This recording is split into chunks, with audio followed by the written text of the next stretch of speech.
What's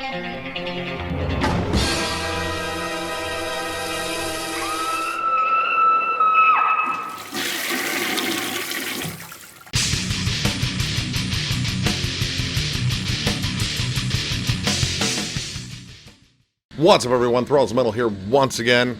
I'm Necrotic Nick, and I have an album review for you.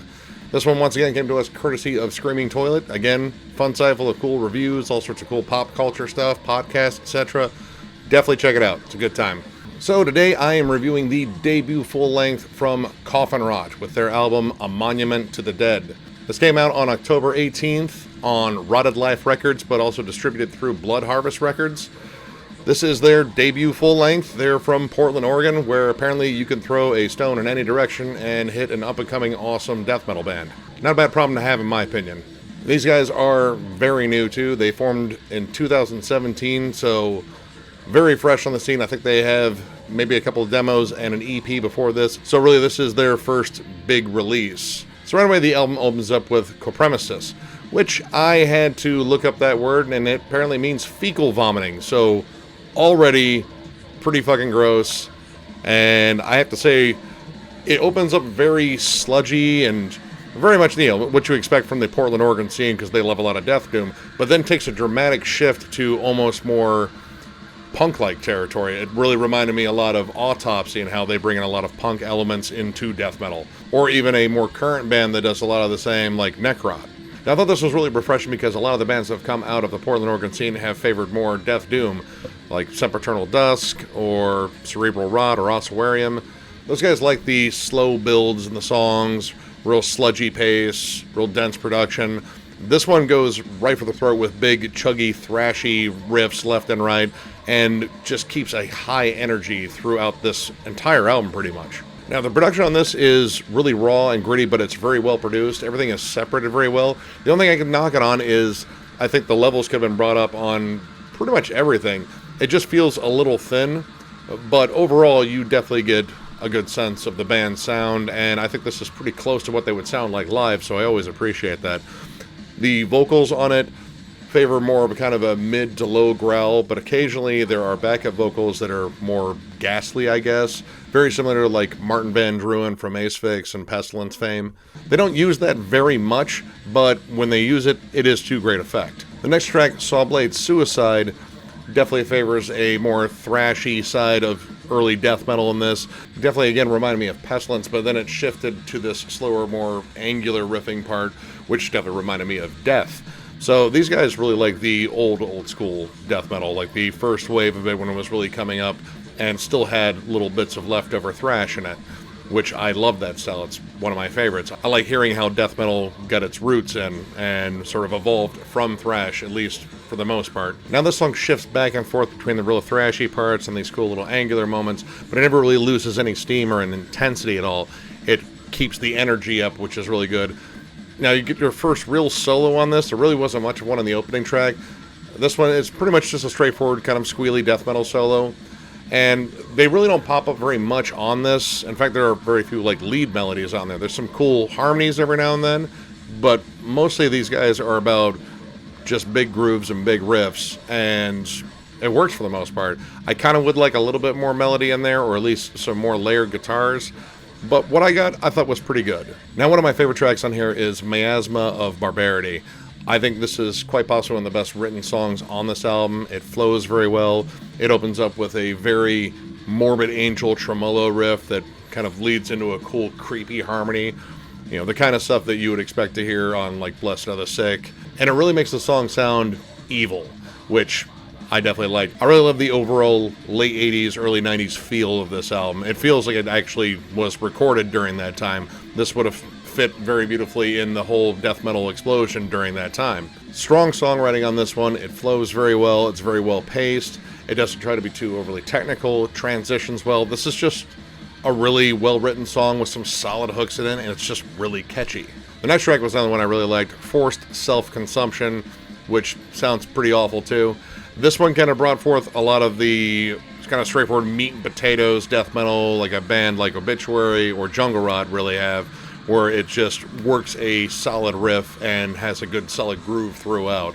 There's some cool thrashy triplets in there, and everyone loves a good chug. I definitely did. It really got me into it. And at this point, the album was actually getting stronger as it went along, which I really like. Opening track was really good, next track was good, but I liked how it kept building. I thought there was more things introduced in later tracks, and this was another one that brought in some different elements that I didn't hear earlier on, or just came off as even more well executed or just more interesting. It pretty much stays pretty thrashy on this one, but it brings back that opening kind of more groove metal riff, and it brings it back to great effect.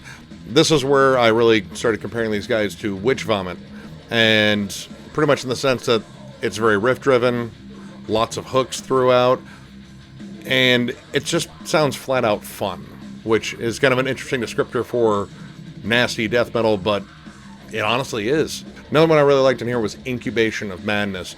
This one opens up a little bit slower than the other ones, and actually throws in some cool pinch harmonics, definitely reminding me of bands like Incantation, which are known for just throwing in a little squealy noise here and there just to make it sound extra gritty. Now the song immediately explodes into another really fast, thrashy section, which there are lots on this album. I kind of wish they had actually worked this opening part a little bit longer, let it breathe, and it was kind of a theme on the album where some of the groovier moments didn't hang out long enough for my liking, and they seemed like they were in a hurry to get to the next big, thrashy, fast part, which is awesome because they execute really well. It's just kind of a personal preference. I like seeing these slower parts kind of build a little bit more. Now this one brings back some of the punk influence that I heard on the first track, which really seemed kind of absent on most of the album, which gave the song a little bit of a different feel because instead of going full-bore thrash, much like they do on a lot of this when it comes down to their faster parts, they went more for the punk aspect again, which is very energetic in its own sense, but in a different way. Parts in here actually really reminded me a lot of Unleashed's earlier album too, in terms of it just has this cool galloping chug to it. Very catchy song, really love this one. Now the next two, which close the album, I thought were particularly interesting because both of them seemed like they kind of echoed different points in Morbid Angel's discography. The first one, Mechanical Separation, is the token barn burner on this album. It's notably a lot faster on this one. This is where the blast beats really take over, and blast beats aren't really a huge thing on this album. A lot of it is more groovy in the pocket stuff, and when it comes down to the faster parts, it definitely screams more thrash metal than death metal. But this song is definitely blast beats and quick tremolo chugging, which has a really interesting riff throughout there. It kind of reminds me of like just walking to a swarm of bees. It's just nasty sounding. And the drums going as fast as they are definitely reminded me a lot of Pete Sandoval, because that dude is just a beast when it comes down to that sort of stuff. So this definitely reminded me of the earlier Morbid Angel stuff like Ultras of Madness especially. And I really liked how this was the token barn burner. There are other songs in there that had some blast beats, but they were done a little bit more sparingly. This one favored them throughout, and it was a good change of pace on the album for me. Now last track, which is the band's name, Coffin Rot, I think is quite possibly my favorite one on here, just because it's the longest song. It's over 7.5 minutes, and most of these songs on here don't even approach the 5-minute mark.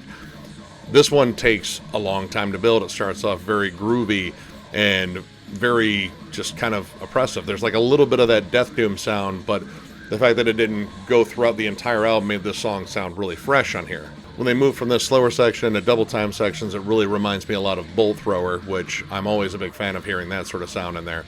But this one definitely reminded me a lot of Morbid Angel when they started embracing the sludgier stuff, you know, around Covenant and Blessed Are the Sick. And this one just seemed like it had a bit more in the way of songwriting dynamics in it, just because I think the song was longer and they decided they wanted to squeeze in a lot more cool stuff in here. Now it breaks into a faster section here, but that section doesn't last particularly long, and not that it was bad, but I kind of wonder why it was there. It really only was around for a few measures before shifting back to the main core of the song, which is a slower, heavy, brooding song throughout. It might have been better just to leave it out, but at the same time, I can't say it was bad because I thought it was pretty good. Now the song closes with this immense riff that keeps coming through, and it shifts from this slower beat to a blast beat over this big, slow, sludgy riff, and in comes probably the best solo on the album. It seems far more intricate, definitely a little bit of that Trey Osagoth sort of strange, angular squealing, and you're great to a really long fade out with this, and I like that it kind of carried out this very strong moment extra long on here. So overall, I'm going to give this album 4 stars. I think this is a really solid debut from these guys, and I like the fact that This is decidedly more up-tempo than a lot of the stuff coming out of the Portland, Oregon scene, or even the Pacific Coast scene as a whole. It doesn't favor the death doom. It brings in a lot of thrashy elements. The songs are energetic, and there's a good variety of different styles thrown in here. I would have liked to have heard more leads in there. And again, it seems like they were in a hurry to move on to the next big part rather than work with the part they're on and kind of build on it. But these guys are young, and I'm definitely interested to hear more from these guys because I really dug this album. So, if you like the review, give it a thumbs up. And if you are new to the channel, subscribe because we do shit like this all the time. Catch you guys later.